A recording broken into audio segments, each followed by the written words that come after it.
Hey, everyone, and welcome back to Brothers of the Arcana. On this podcast, as always, I am Alex Aldea. I am co-host Dave Ferrigno. And today we have, today we have Karl Petry. Karl is a famous psychic. Do you mind my calling you a psychic, Karl, or do you have another word that you prefer? No, psychic is fine. Okay. So that's what I'm known as. That's what you're known as, exactly. So, Karl is a brother of ours in Freemasonry. He is well known in and about the apartments of the craft, but as well, he is extremely well known for his psychic abilities and being a medium. I want to ask you if those are the same thing or not. Some people, I guess, consider them different or activating or working different jobs, so to speak. Give us a little bit about your background and how you sort of discovered your gifts. Well, I discovered when I was very, very young that I was able to do things that other people didn't. They didn't, when I would talk about these things, they thought there's something wrong with me. And what happened is that the more accurate you are as a child, the more you're susceptible to getting beat up. Jeez. And because people, when you know things that you feel is just everybody knows this, they feel like somebody told you this. And they say, well, who told you this? And I would say, well, nobody. And then they would say, well, we're going to beat it out of you. And so, I would constantly have problems, with my classmates and everything else. I'll give you an example. Sure. I was going to a public elementary school, and we were standing in line, getting ready to go to the wood shop. Mm-hmm.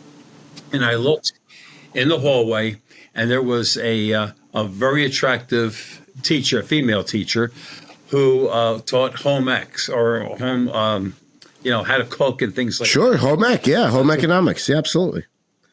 Yep. And of course, there was the workshop that we were going to, the wood shop. Now, I was standing there, and I just looked at the shop teacher, and I looked at this teacher who was walking down the hallway, and I said, "Oh, they're dating." And everybody in the class, including the teacher, said, "What?" I says, well, they're dating. And they go, well, who told you that? I says, well, I thought everybody knew. They said, no, they're not dating. I don't know where you got your information from. They're not dating. Okay, 2 months later, they announced their engagement. Completely unrelated, Karl, completely unrelated. Yeah, absolutely. And I recall, another incident is when my father came from Pennsylvania, and we were riding in the car, and this is way back in the 50s. Mm-hmm. And as we're riding in the car, I'm going to an area that I'd never been before. And so here I am, I'm looking out the window, and I say, oh, you used to play baseball here with Uncle Pete and Uncle John. And my father says, yes, we did. And then I looked and I says, your schoolhouse was on the top of the hill. He goes, yeah, it burned down years ago.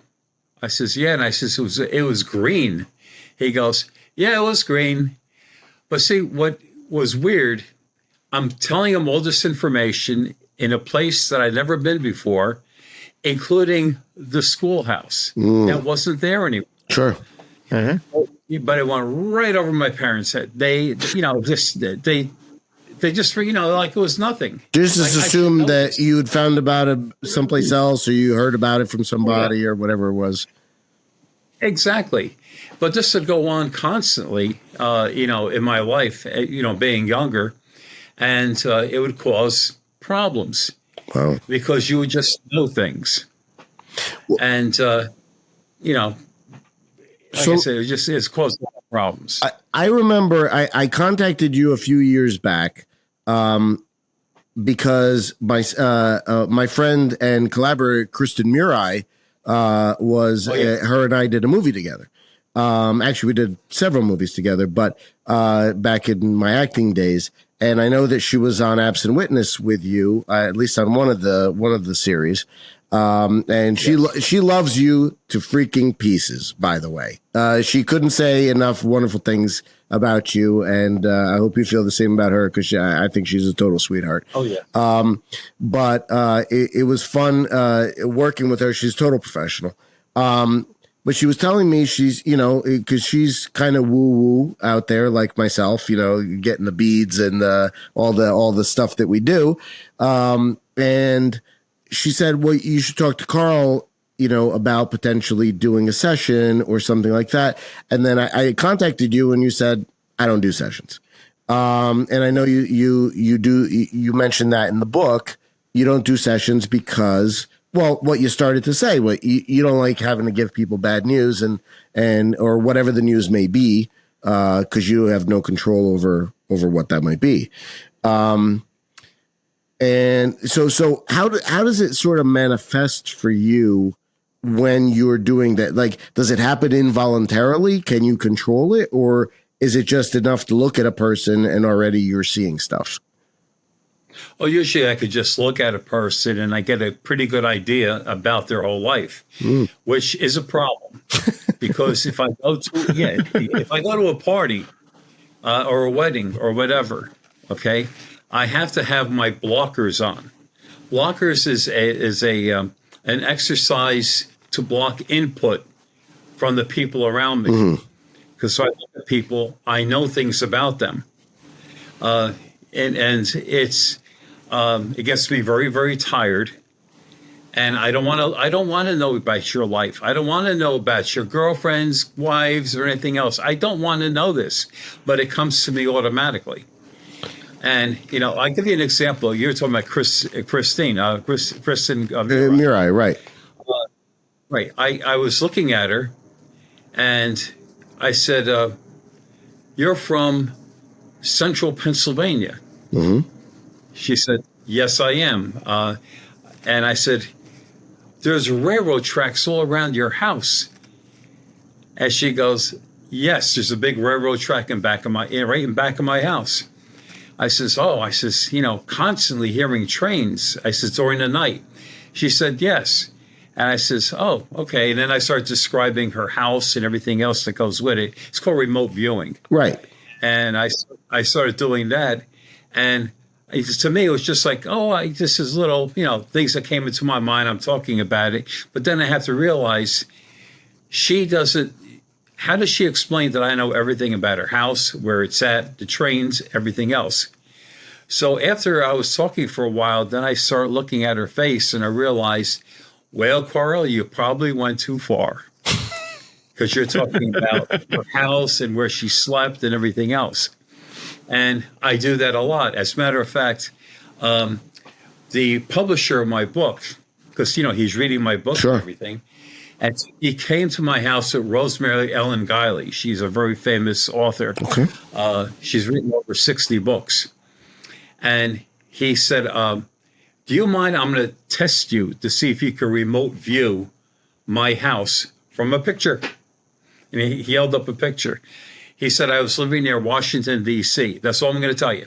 And this is where I lived." So I said, "Okay." So I looked at the picture, and I started telling him, "Well, you walk up the stairs to the front door. When you open the front door, if you look straight ahead, there's your living room." And I said, "Your father used to sit on the left, and he used to read a paper while you were eating." And then I would walk around the front floor, and I walked into the kitchen, and I said, "Wow, you have metal cabinets in there." He goes, "Metal cabinets?" I says, "Metal cabinets. Back in the 50s, they had them in the 40s. Mm-hmm. I said, "When you close the door, it goes chunk, chunk, chunk, chunk. It has that metallic sound." He goes, "Oh," he goes, "I forgot all about them." I says, "Oh, give me time." So I start going through the house, and then I said, "Your bedrooms are upstairs, right?" He said, "Yes." So I walked up the stairs. I says, "Well, I'm in somebody's bedroom, and there's pennants that they use for like baseball teams and football teams." And I said, "Who's the one that's into sports?" He goes, "That's my brother." I go, "Boy, look at all these pennants on the wall." And he goes, I forgot all about those pennants. I says, and then I start reading them off. So you're not seeing the modern day. You're seeing what at that time was happening. Yes. Interesting. We're talking about 1960. I see. 1959. So I'm going through the house, and after I went through the house, and he's confirming everything I said, then he said, all right, go out into the yard and tell me about my father's fence that he put up. I said, okay, give me a second. And I went outside, and I looked. I said, your father made a fence out of chicken wire and pipes, like, regular galvanized pipes. And I says, he tied them up, and that was your fence. And he goes, you're right. He goes, my father did that because we didn't have much money, and that's the cheapest fence he could put up. And then I says, wait a minute, there's a girl sitting to the left on a little porch. And I described her. He goes, well, that's my cousin. He goes, she used to come to my house all the time. And I described her. And then I went out of the yard, and I sat in a Plymouth station wagon. I said, I'm in a Plymouth station wagon in the back seat. And I said, there's an older lady sitting up in the front, and your mother's in the back seat. He goes, that's my grandmother. We used to go out on rides on Sunday. So all of a sudden, there was no question about it, what I could do. Now, the thing is, when you think about it, it's a useless thing to have this ability. Who cares? It doesn't put money in your pocket. It doesn't do anything. It's a stupid, when you think about it, it's really a stupid thing to be able to do that. Well, but I'm able to do it. But if you could tell people about their past, but can you tell them about their present or their future? Present, yes. Future, no. I can't. So why not the future? I just can't. I cannot do it. Do you present? I can tell present. Understood. So the interesting part is the present immediately becomes the past, right? Because we go from present to present moment, everything, if you want to think of it in terms of the way the universe works, right? But the future is unwritten, so to speak, so it's malleable. Because some psychics can tell the future. I don't know if you believe that or if you think that that's just hokum or... I've known one person that could do that. Really? One person. Are they still practicing? Yes. It's the English psychic, Paula Roberts. We're very good friends. And occasionally when we're asked to do an investigation and we work on the thing together, I could see her and I see how she works with the future. Maybe we could get her contact info from you. We'd love to have her on the show. That'd be a lot of fun. We could probably do something like that. She's really, really good. Oh, I'm sure she's amazing. She is, and I have high respect for her. And that's kind of rare because I don't have psychic friends except her. Well, you got Brian Bowden. Well, I'm just saying is that for the most part, I don't hang around with them. Sure, I get it. Because when I do things, I never charge. And a lot of these people do, or most everybody does. So are you willing to do a session if you don't charge for it? No. Oh, okay. Because what happens is in the past, people are freaked out. Because, see, when I start to talk, I just keep talking. And it's like I don't put my brakes on, and I just keep going. Got it. And what happens is that it really starts to freak people out. And they said, well, I didn't want you to talk about that. Well, I don't know these things. You asked me to do something, and I did it. What I have is, the word for it is retrocognition. It's very, very rare. Only a few people have it. In the Encyclopedia of Ghosts and Spirits, they talk about people like Houdini and all that. It's an encyclopedia with a lot of famous people in it. And luckily, I'm in it too. So it has a picture of me, and it gives the date that I was born. And where I died is left blank.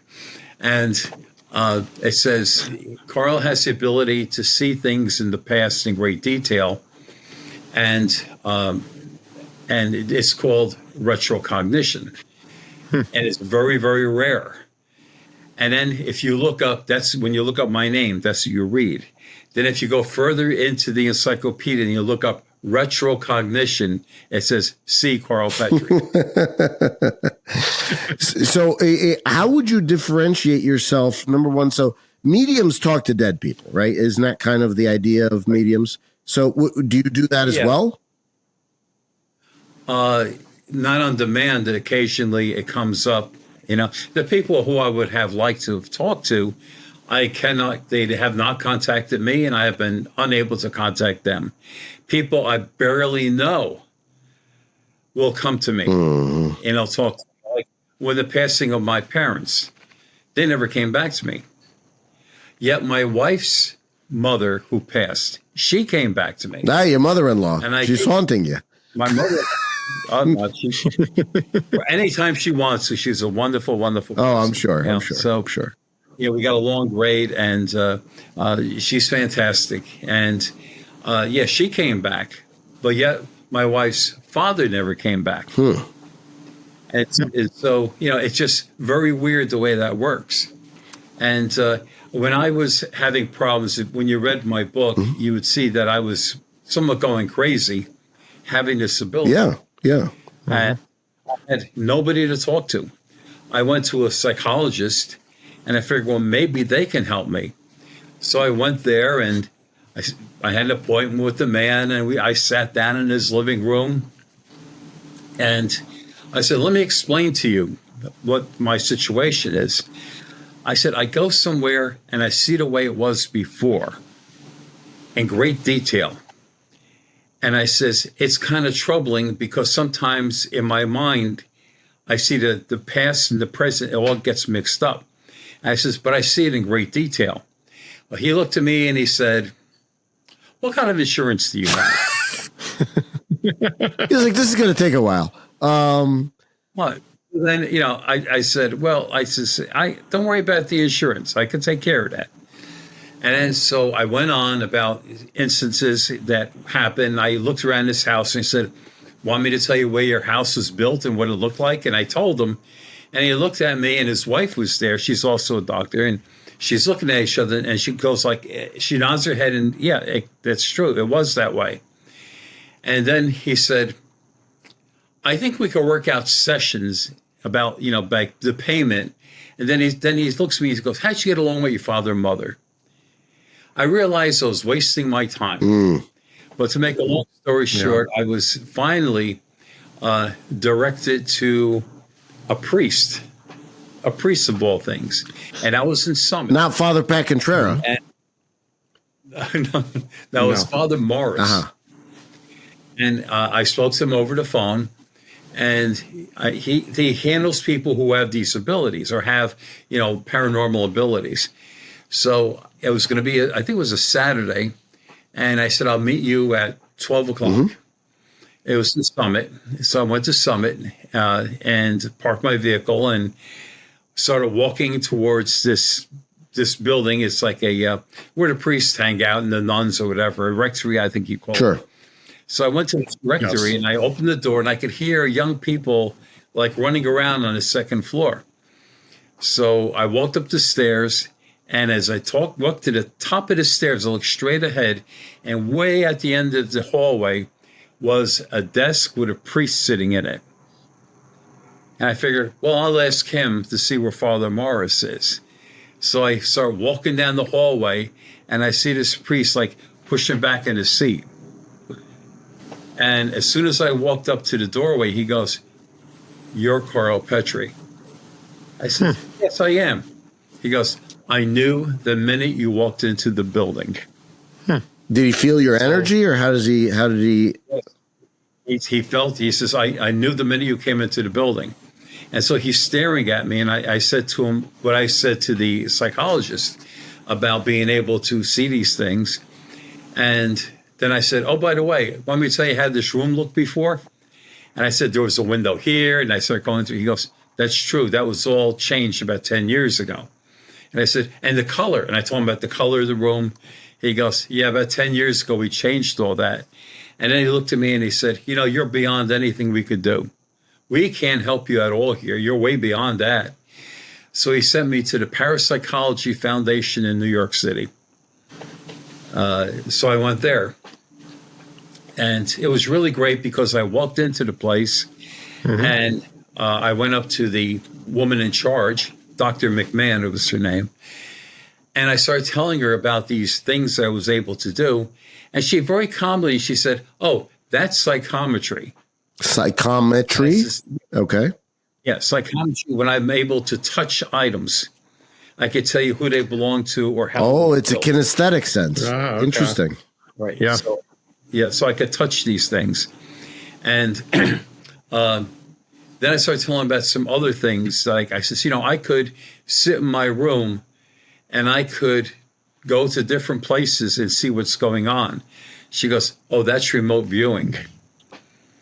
So I says, "Okay." So it was great because I could go someplace that they didn't think I was nuts, and they weren't asking me what kind of insurance company I have. So, so that was going well. So you've got psychometry, you've got remote viewing, you've got being a medium that people come to. You've got this past retrocognition. Right. So that's 4 things. Anything else on the menu? Well, that's enough. Well, it'd be enough for anybody, wouldn't it? Yeah, sure. Certainly enough modalities. So I said to her, we were just talking, and I said that, my ability, I said, I sometimes could look at a photograph, go into the photograph, turn around, and I could tell you who took the picture. Oh, cool. That's pretty neat. "You can do that?" I said, "Yeah." She goes, "Would you be willing to come to my house and try it there?" I said, "Yeah, sure. That'll be fine with me." So she lived in South Orange, which is not too far from Jersey City, Newark. It's, about maybe 8 miles from my house.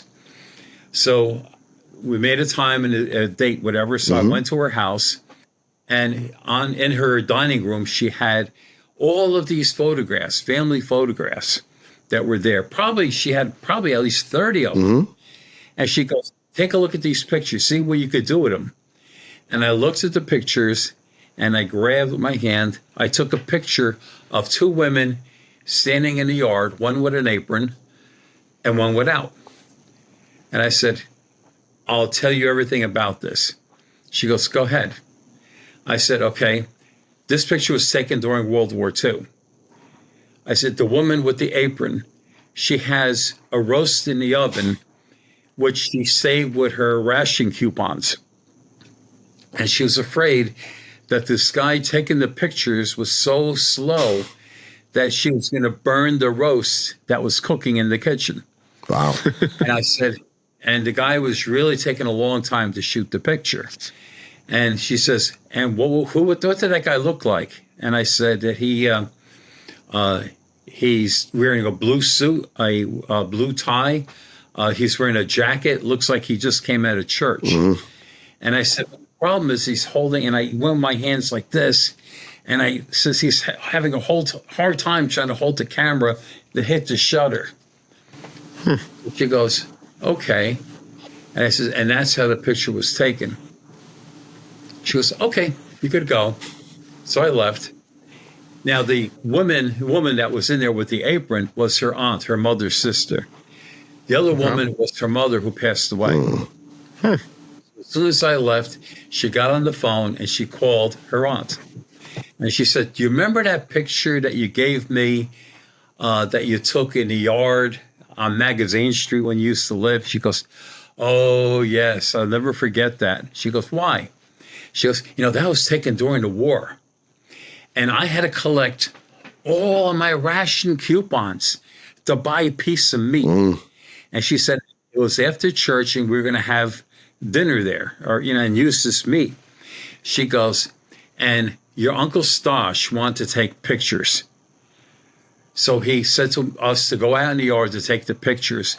But," she said, he had such a hard time because he had polio. That's why he wasn't in the military." Oh, okay. That makes sense. That's why he had such a tough time holding the camera. Got Exactly. it. She said he had polio, I couldn't take the picture. She said, but he finally took it, and I ran into the house, and I saved the roast. So she says, "Why are you asking?" She goes, it's a long story. I'll explain to you when I see you next time. And that gives you an example. Now, these were early in time. So when did you decide that you were going to stop giving sessions? Because obviously you were giving them at that point, right? So you were perfectly willing to look at you're willing to look at a picture or something like that and do that kind of thing.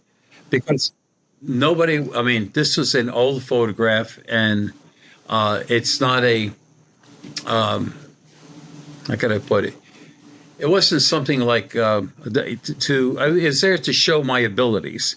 It wasn't there to help her or her family or anything else. It was just a way of expressing what I could do. And so, because she wanted to know, can you really do that? And I said, yes. So you currently right now, you got your blockers on, I'm guessing. Yes, I do. Okay. So if you look at me or you look at Dave, you're not seeing anything in particular. I won't do that.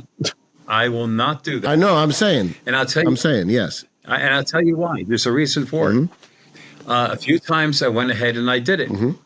And I would be, let's say, at a Masonic lodge or whatever, and I would be doing a presentation.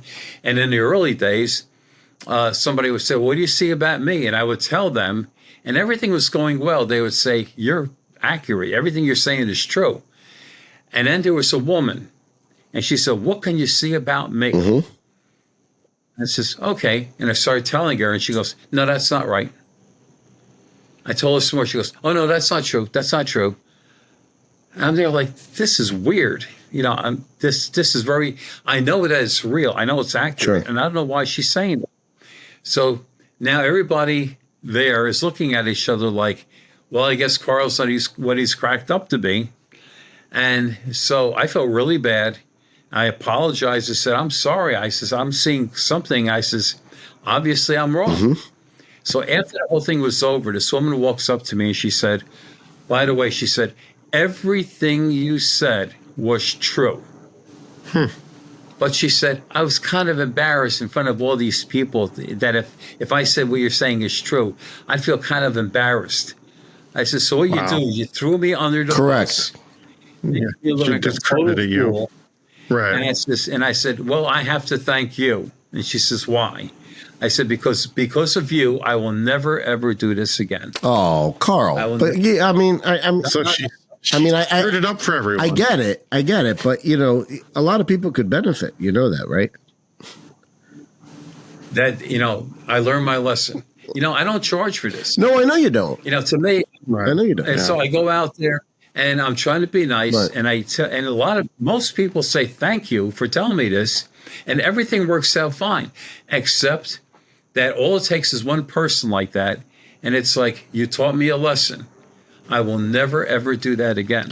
All right. Look, we would never ask you to violate your own personal ethics on it, obviously. But I would ask you at some point to maybe reconsider the fact that, one bad apple shouldn't ruin it for everybody in terms of like you. What did it with me? Well, that's what I'm saying. But you have such a beautiful gift that, to keep it from the world because of one person, it's unfortunate.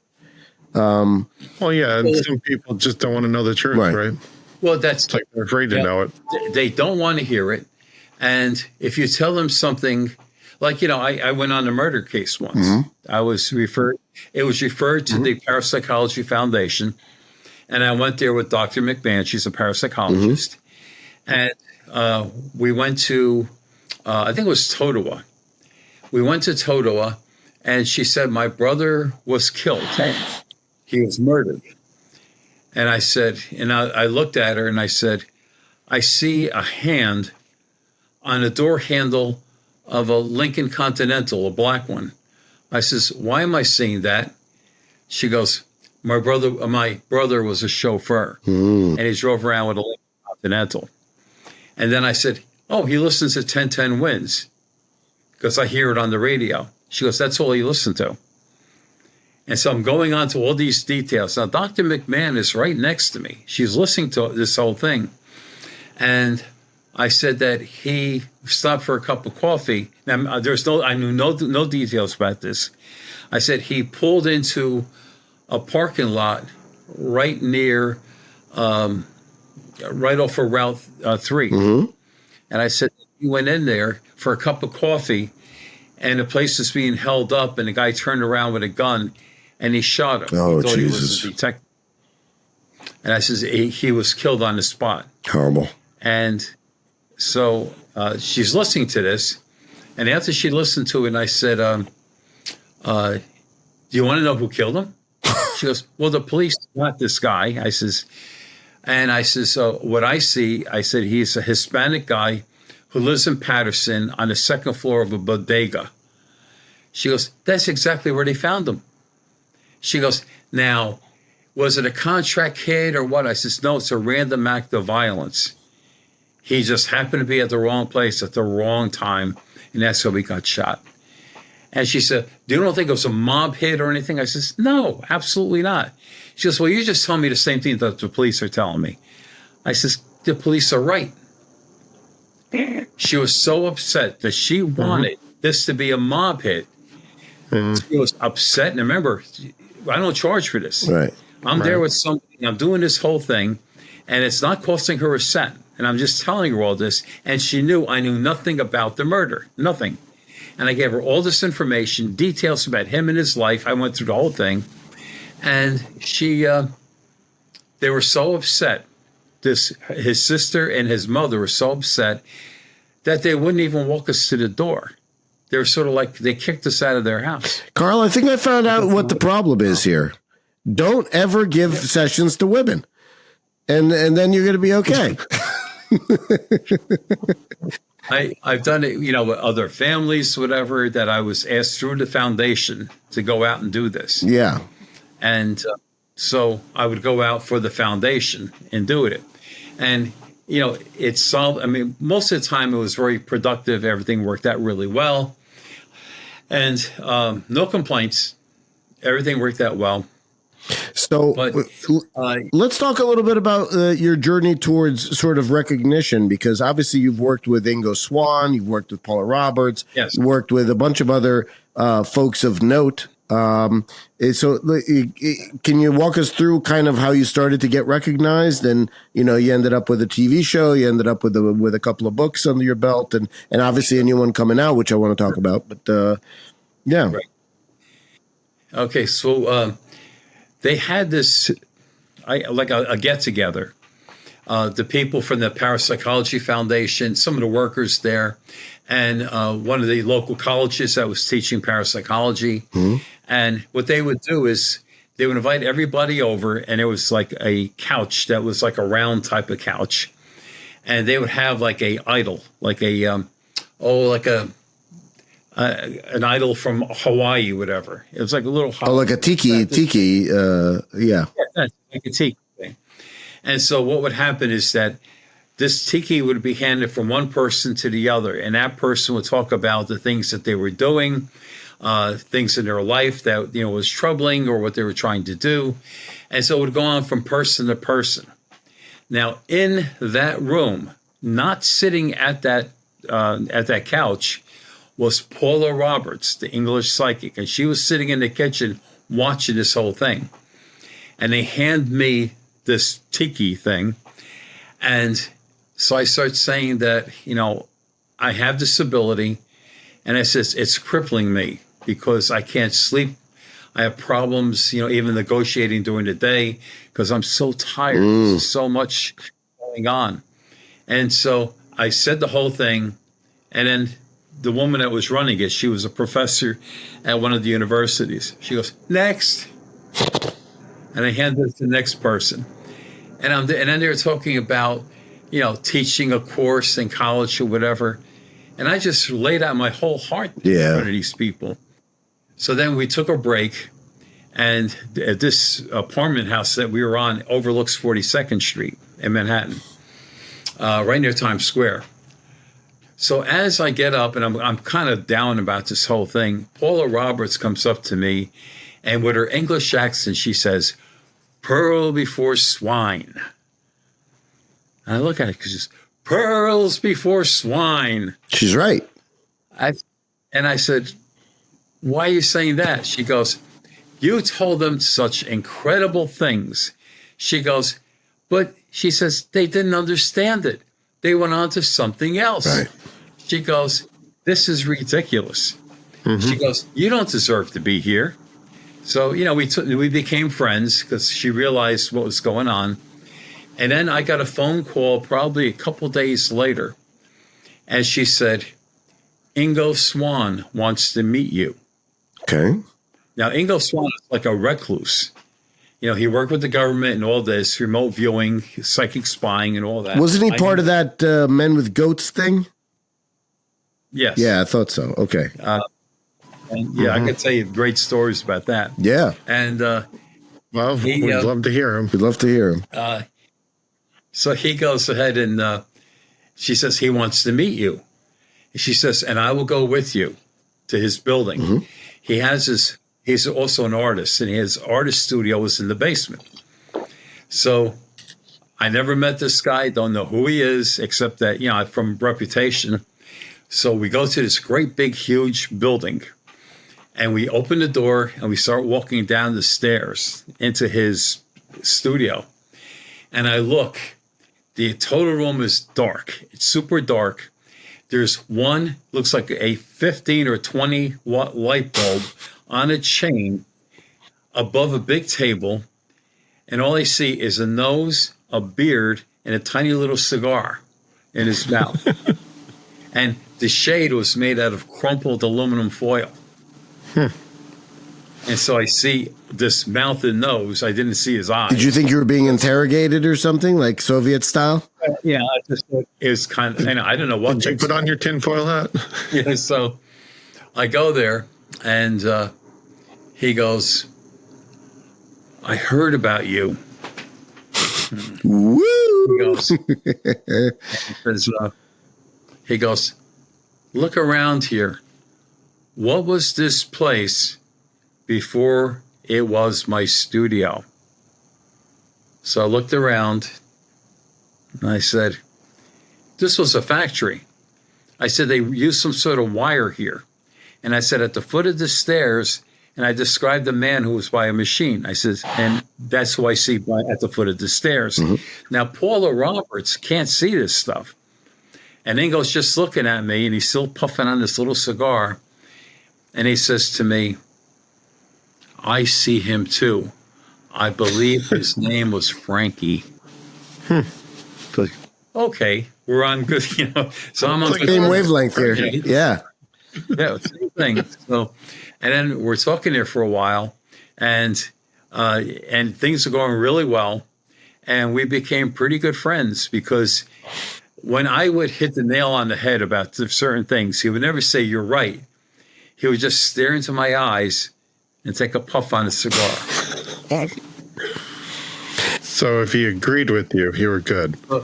So that was it. I was man of few words. Man of few words. Yeah. So everything was working out well.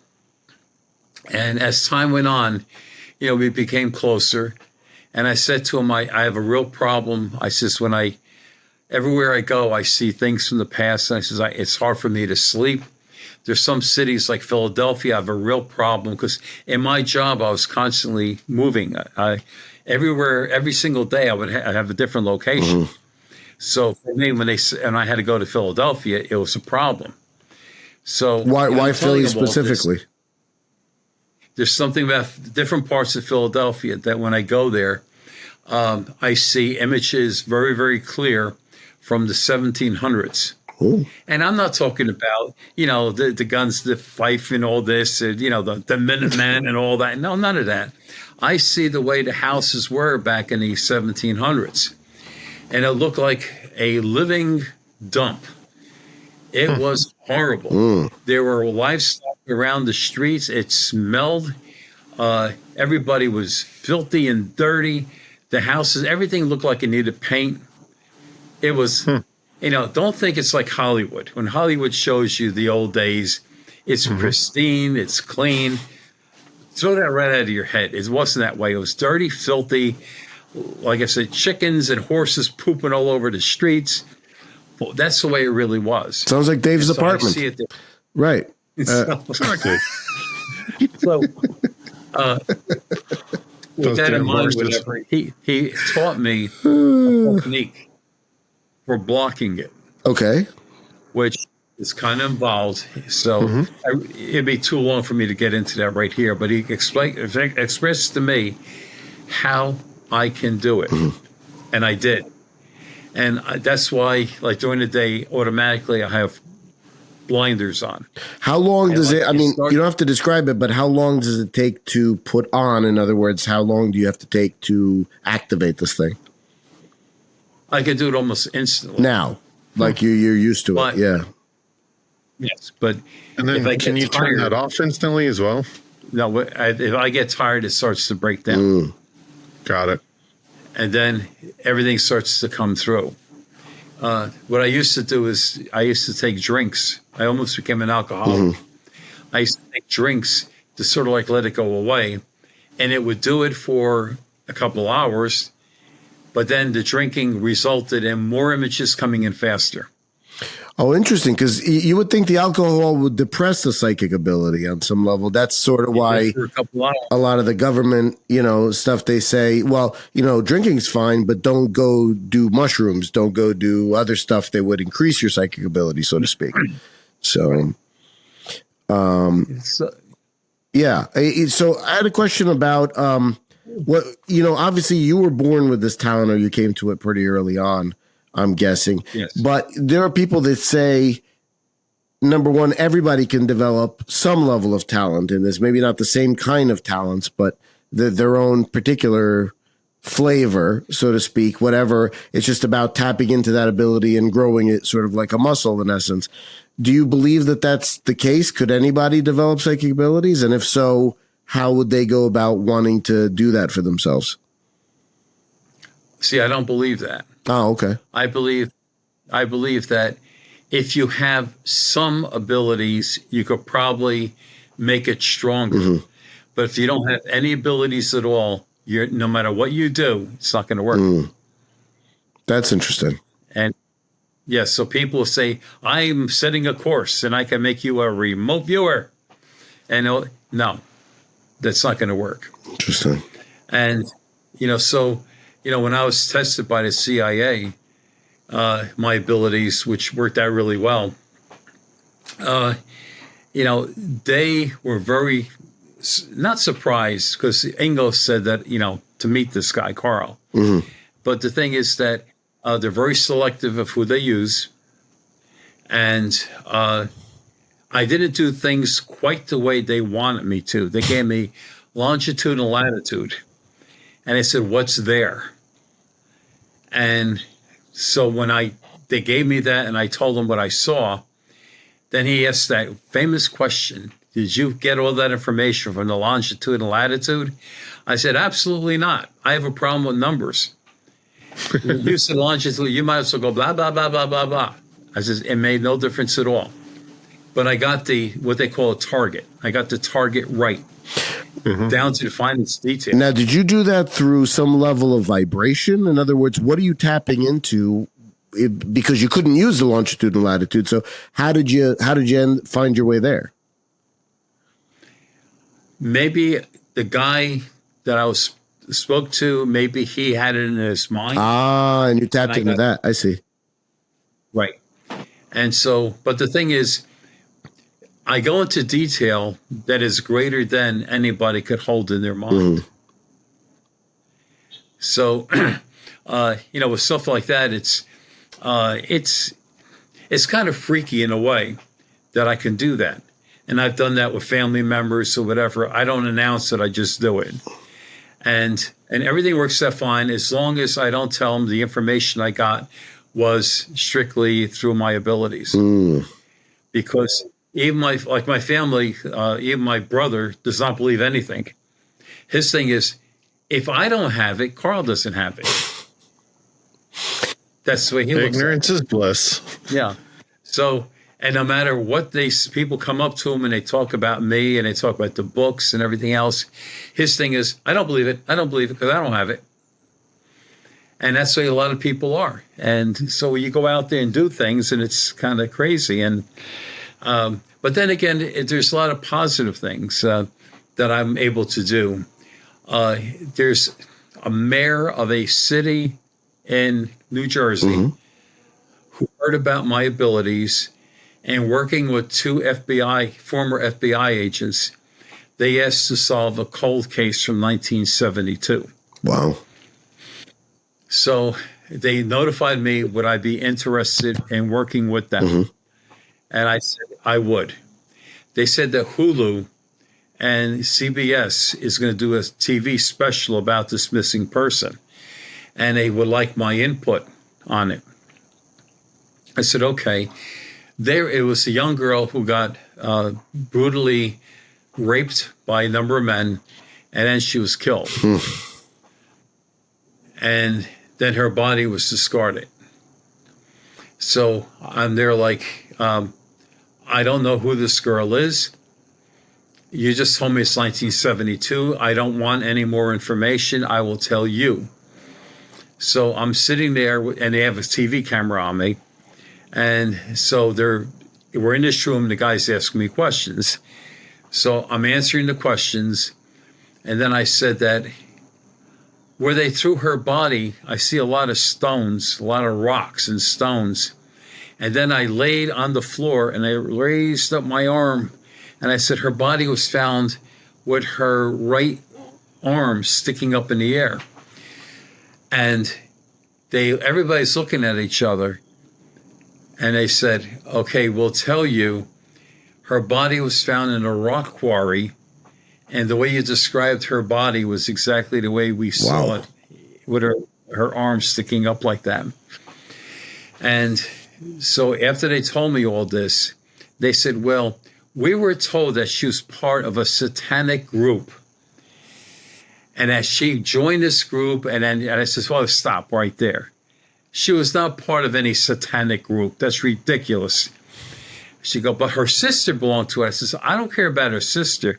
She was not a part of that. Well, Hulu's going on. I says, Hulu better not do it. It's a lie. Mm-hmm. And if Hulu goes with this, I'm going to make it known that they're just guessing at this stuff, and they're running this girl's reputation down to the ground. To try to make sensationalism out of it. Sure. You got it. That's what they were trying to do. And I said, don't you dare do that. And then they're asking more and more questions. And I said, want me to tell you who did it? I'll tell you who killed her. And they looked at me, and I said, it was a policeman. I thought they were going to drop on the floor. Their prime suspect was a policeman. Wow.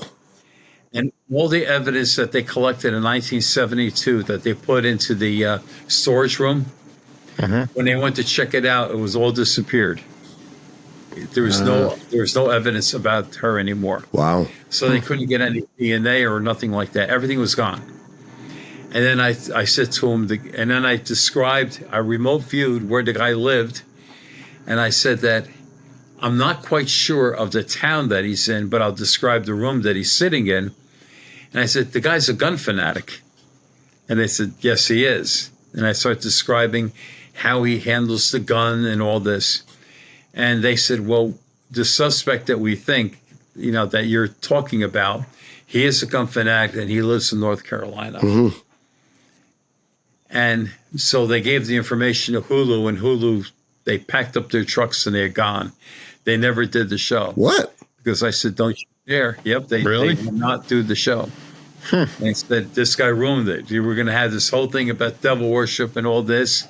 And there was a book that was written about this, which I didn't know. And then while they were at it, they said, how did she leave to go to this house? I said, well, a car pulled up. And I said, there were two young guys in it. And they persuaded her to go into the car. Mm-hmm.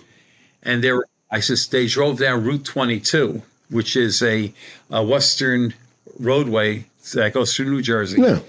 And through Union and a couple of other places. Yeah. Right. Scotch Plains. And so I tell him all this. Plainfield. And I said that I described the car because I'm into cars. And I gave the color of it. The car that I thought it was like, I could only see like the hood portion of it. And I told them what it was. And they said, you just described the car that the suspect's friend had. And then they brought a whole bunch of photographs at me, and they said, take a look at these photographs, see if anybody pops up. So I'm going through page after page, and then I pulled one out, and I was going through more pages, pulled the other one out, and I said, okay, this man's the driver, this is the passenger. And they said, got that right. And then they had one guy who claimed that he was there when this rape happened and the murder. And they asked me about the house, where it was at. And I said, I don't know the area. I said, but the house was painted green.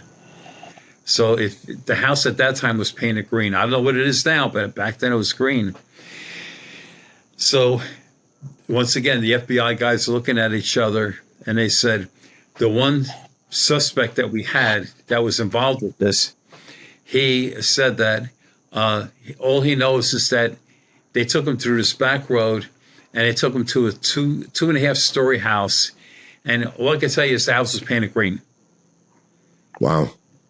And so the FBI guys and the mayor of this particular town were very impressed, but I put the kibosh to Hulu and CBS. They would not go through with it. So what's the afterlife look like? Well, there is an afterlife. There is. You can confirm that. You heard it here, folks. And the reason for it is that when dealing with entities, from the other side, that they tell me things about their lives, whatever, that are checked out, that are accurate. So the thing is, if there was no life after death, how would I have that information? Well, these people have passed, and they're telling me this stuff. They talk about Akashic records and stuff, right? So there's places that you can tap into certain information and other things like that. You buying that? Is that kind of where you get your info sometimes? I don't know that much about it, but my thing is very, very basic. And there's one thing when the Parapsychology Foundation, let me go back to that for a moment. It's a library, and they have all this information about abilities, this and that. And so the director said, we don't see you reading the books. I said, I won't read the books. And they go, why? I said, because if I read the books, I'm going to listen to what they're saying, and it's going to alter the way I do things. Like maybe I'm doing it wrong, and they're telling me to do it a certain way. So what I'm going to do is I am not going to do it their way. I am not going to read any books of how they do it or anything like that, because it could hurt my abilities. And it's like when different universities used to send over people, like from UCLA and the University of Maryland and all that, they used to come to see me because they wanted to test me. I was tested many, many, many times. And they would see what tests they could do to see how accurate I could do things. So we used to meet at the Parapsychology Foundation on the second floor, and we would sit at a table, and they would bring me things like jewelry, a watch, a book or whatever. Then they would tell me, well, what can you tell me about this? And then I would take the books or the objects, and I would tell them who owned it. Okay. Things like that. They were very, very happy about that. And so I was always, like I said, always being tested by usually universities. Some people from Princeton, too, came down, but they can't say they're from Princeton. They're not allowed to say that. I know they're from Princeton. And the reason for that is that people who donate money to Princeton, if they found out that they were doing any paranormal research, would withdraw their funding because they figure it's frivolous, it's a waste of money. So as long as the colleges or the university is doing it, we are not going to participate by giving them money to waste money on that. Okay. It's weird, but that's just the way it is. And I was told that by a director there. So when you describe these entities you're seeing, are they people that have passed, or is there anything else you've encountered entity-wise? People that are passed.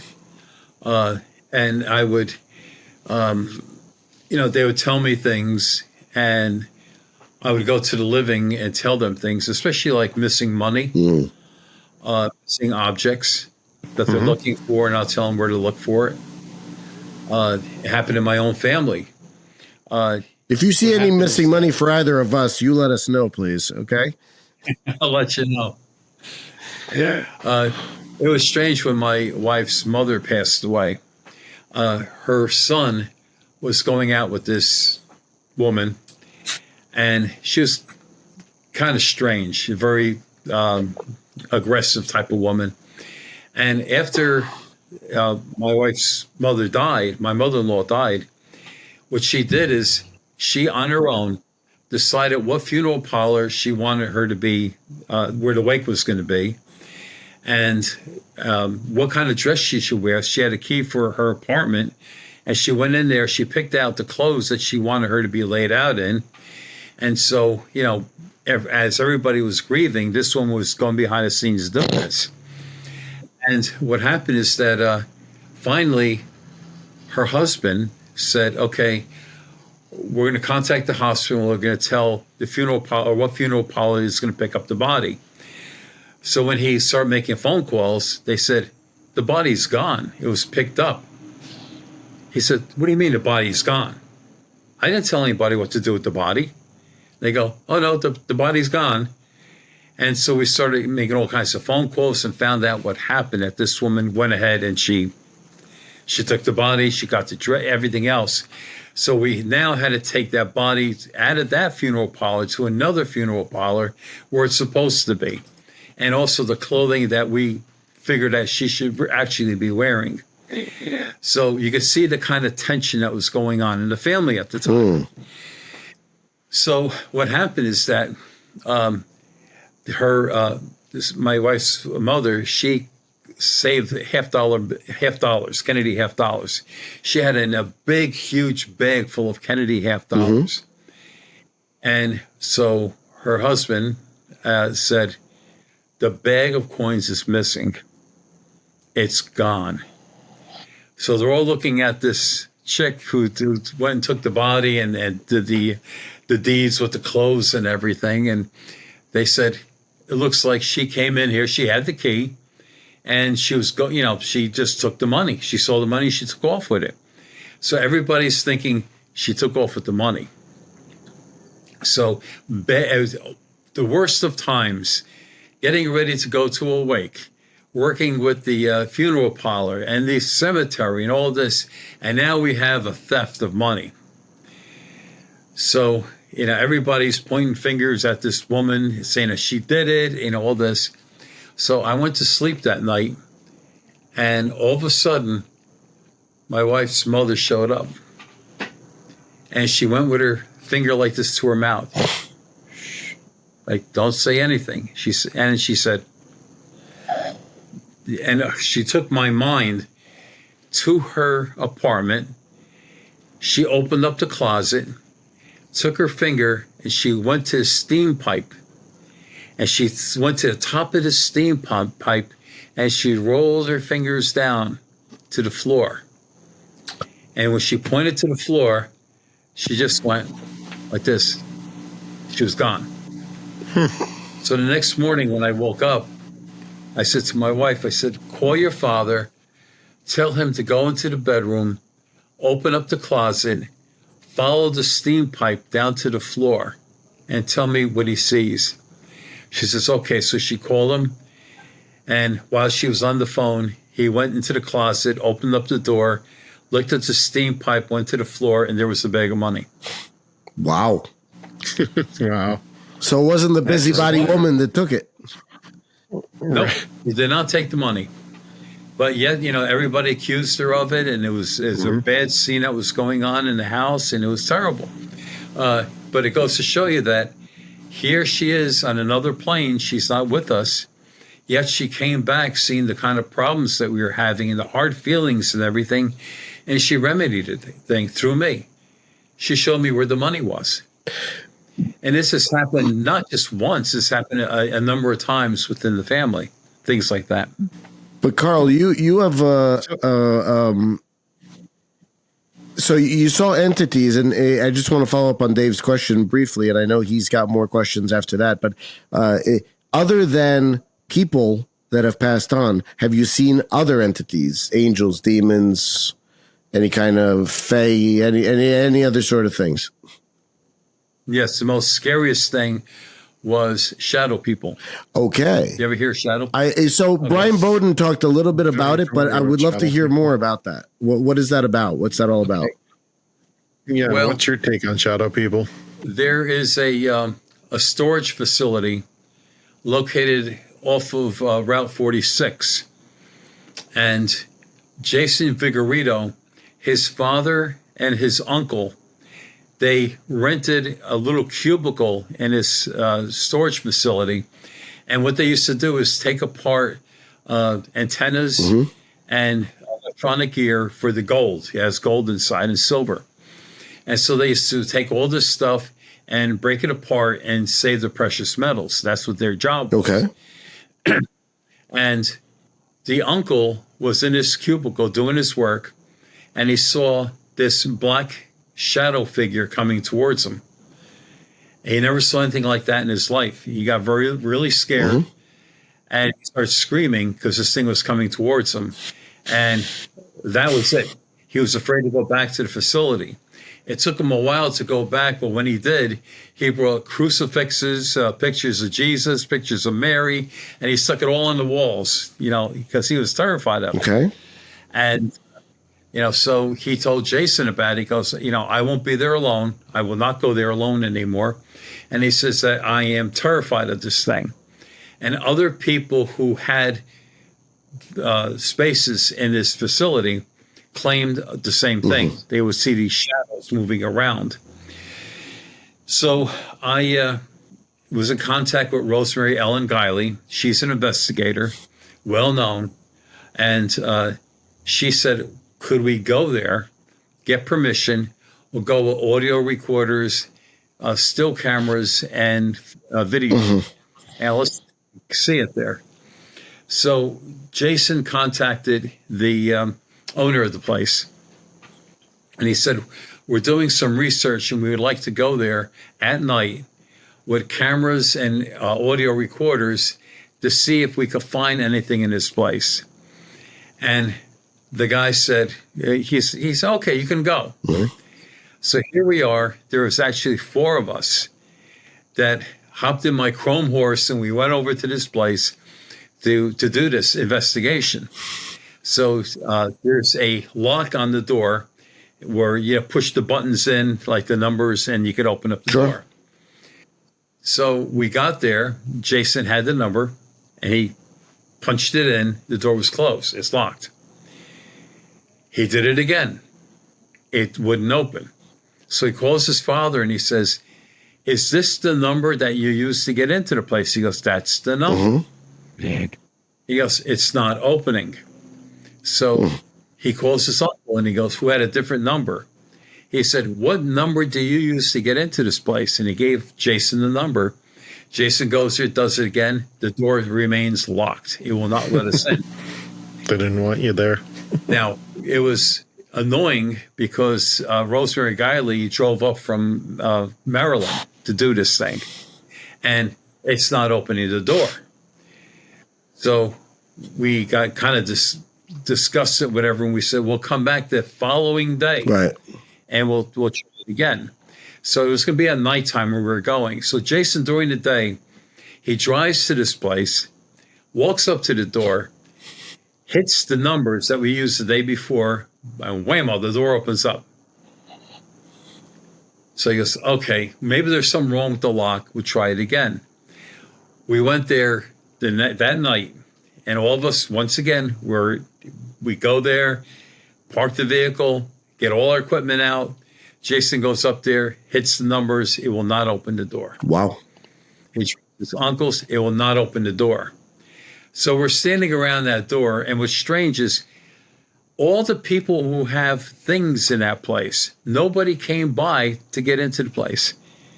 Like, no, we could have walked in with somebody else. Not one person while we were there had to go see the place. So we're standing there and we're looking, the office is right next to the door. And there are 4 monitors that's like on top of the desk. And we're looking at the monitors and it shows all of us at the front door. And so, like we're waving at it, whatever, because we're disgusted because we can't get in. We waited there for a while and we said, it's not going to let us in. So we left. So the next day, I went with Jason to meet the guy who owns the place. And we wanted to tell him our tale of woe that we could not get into the place. The guy was from the Middle East. His wife was there. And I don't know if it's like crocheting or whatever. She was working with some cloth. And we walked in and we said, we tried to get into the place last night. It wouldn't let us in. The woman and her kids, they looked at Jason and I that we walked in saying this. She grabbed her stuff and she ran out the door. Now, that should have been a dead giveaway. There's something wrong, so. Literally and figuratively. Then the guy is looking at me and he says, I don't understand why that happened. I don't understand. I says, we were there last night. I says, you just look at your security cameras, you could see it. I said, you have the 4 security cameras. All of them are looking at us at the front door. So he goes, that's impossible. I go, oh, no, we're all there. And each one of the monitors showed us at the front door. He goes, that's impossible. I says, well, why is it impossible? He goes, follow me. So we went outside. He goes to one end of the building. He goes, there's one camera. He walks to the other side of the building. He goes, there's your second camera. Right. He walks to the building near Route 46. He goes, there's your third, and there's your fourth. He goes, there are 4 cameras on each side of the building. And I'm looking at Jason. Jason's looking at me, and it's like, we were there. We saw all 4 cameras on us. So I said, thank you very much. And I said, I will never, ever try to investigate shadow people again. Because any kind of shadow person that can do that can kill us in an instant. But are they precluded from doing that? Like, they can mess with you, right? So they could close the door on you. They could do this. They could do that. But where's the boundary upon which they can act? I don't think they can run around here with impunity. I just don't think that. I think they can cause a heart attack. People that are encounter them, whatever, can cause so much dread and so much, depression, whatever. It could cause a heart attack.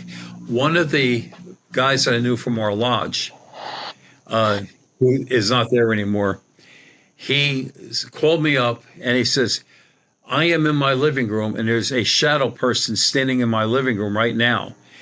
In the background, his wife was screaming on the top of her lungs. And he says, I don't know what to do. It's here and it doesn't want to go away.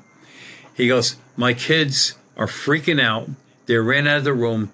And he says, they're hiding in their bedroom. He says, and I'm looking at this thing. He goes, what can I do? And I says, I don't know what to tell you. I don't know that much about them. And I says, they're very, very scary. And I said, I sympathize with you. As a result of that, the man sold his house and he moved. Wow, that's really something. Interesting.